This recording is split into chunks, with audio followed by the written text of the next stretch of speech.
স্বাদে সুগন্ধে ভরা পাবদা মাছের ঝাল। তো নমস্কার বন্ধুরা, আমি লিপিকা। আজকে নিয়ে এসেছি নতুন আর একটা রেসিপি। এখানে কিছু পাবদা মাছ নিয়ে নিয়েছি, যেটাকে ভালো করে লবণ দিয়ে আমি ধুয়ে নিয়েছি। লবণ দিয়ে ধুয়ে নিলে এর উপরে যে তেলা তেলা ভাবটা ওটা উঠে যায়, ওর একটু কালারটাও একটু সাদা হয়। তো মাছগুলো আমি ভালো করে ধুয়ে এখন এটাকে আমি মাখাবো লবণ, হলুদ আর একটুখানি সরষের তেল দিয়ে ভালো করে মেখে নিচ্ছি। এটা যদি মেখে 5 মিনিট রাখা হয় তাহলেও খুব ভালো হয়। তো দেখো কত সুন্দর করে আমি মাছগুলোকে মেখে নিলাম। এখন একটা কড়াই আমি চড়িয়ে দেব। কড়াইতে অনেক আলগোছে ভাবে আমি একটা একটা করে মাছ আমি ভেজে উঠাবো। ননস্টিকে ভাজলে আর বিশেষ কোনো চিন্তা থাকে না লেগে যাওয়ার।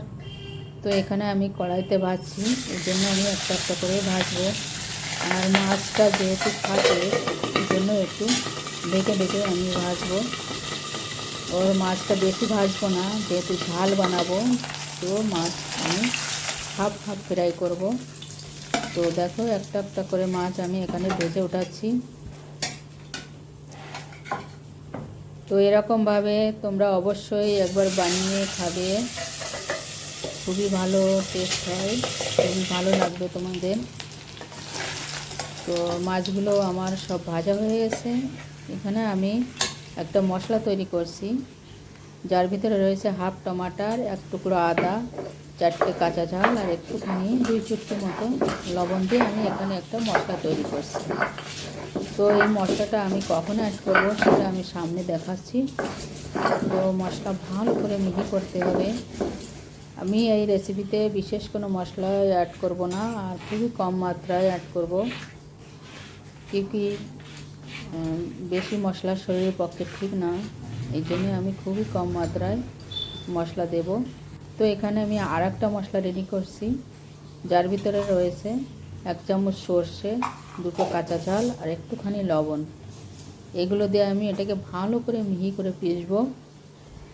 কাঁচা ঝাল আর লবণ দিয়ে যদি সর্ষেটা ভালো করে পিষা হয় তাহলে কখনোই তেতো লাগবে না। তো এটাকে খুবই ভালো করে মিহি করে পিষতে হবে। তো সেটাই আমি এখানে করছি, একটুও যাতে দানা দানা না থাকে, কিন্তু সর্ষের দানা পেটের জন্য খুবই ক্ষতিকারক। এই জন্য খুবই মিহি করে আমি এটাকে পিষলাম। তো দেখতে থাকো এটাকে আমি কেমন করে রেডি করছি সবজিটা।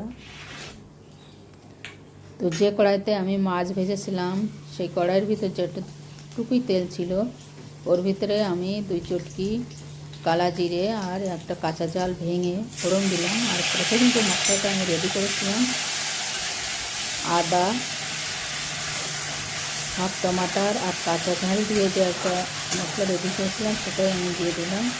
এটাকে গ্যাস কম করে খুব ধীরে ধীরে এটাকে ফ্রাই করতে হবে। যদি কড়াইতে লেগে যেতে থাকে তো একটুখানি জল দিতে অবশ্যই করে। তো এটার ভিতরে আমি হাফ চামচ হলদি, হাফ চামচ জিরা আর স্বাদ অনুসারে লবণ দিয়ে এটাকে আমি ভেজে নিচ্ছি।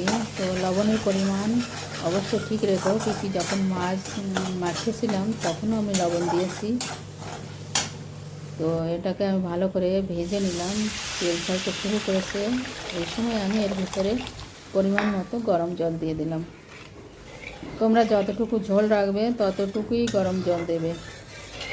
গরম জল দিলে স্বাদটা খুবই ভালো হয়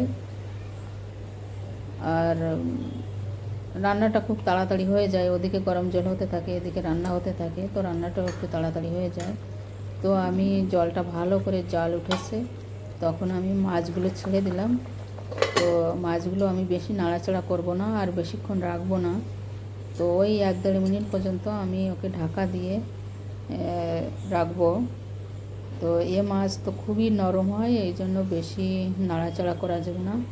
ধীরে ধীরে আলগো হাতে একে রান্না করতে হবে। তো করিবন 2 মিনিট পর্যন্ত আমি একে ঢাকা দিয়ে রেখেছি। তো এবার ঢাকাটা আমি উঠাবো। তো এটাকে ধীরে মাছগুলো একটু উল্টিয়ে দেব, একদম ধীরে উল্টাবে, নয় তো ভেঙে যেতে পারে। মাছ রান্না প্রায় প্রায় আমার হয়ে গেছে। তো এই সময় আমি পরে যে মশলাটা আমি রেডি করেছিলাম সেটাই অ্যাড করব। সর্ষে আর ঝাল বেটে যে একটা মশলা রেডি করেছিলাম সেটাই অ্যাড করব। তো এটাকে দিয়ে বেশিক্ষণ রাখবো না, বেশিক্ষণ রাখলে এর যে স্বাদটা ওটা নষ্ট হয়ে যাবে। তো ওই হাফ মিনিট পর্যন্ত আমি দিয়ে একটু নাড়াচাড়া করে তার উপরে আমি ধনের পাতা ঢেলে দিলাম। রান্না আমার কমপ্লিট হয়ে গেছে। তো লাস্টে এটাই বলবো, অবশ্যই যদি আমার রান্নাটা পছন্দ হয় তাহলে একটা লাইক অবশ্যই করো। আর কে কোথা থেকে আমার ভিডিওটা দেখছো অবশ্যই একটু জানিও কমেন্ট করে, তাহলে ভালো লাগবে। আর এবার আমি বিদায় নেব। তোমরা সবাই ভালো থাকো, সুস্থ থাকো, এটাই কামনা করবো ঈশ্বরের কাছে। চলো, ওকে, বাই।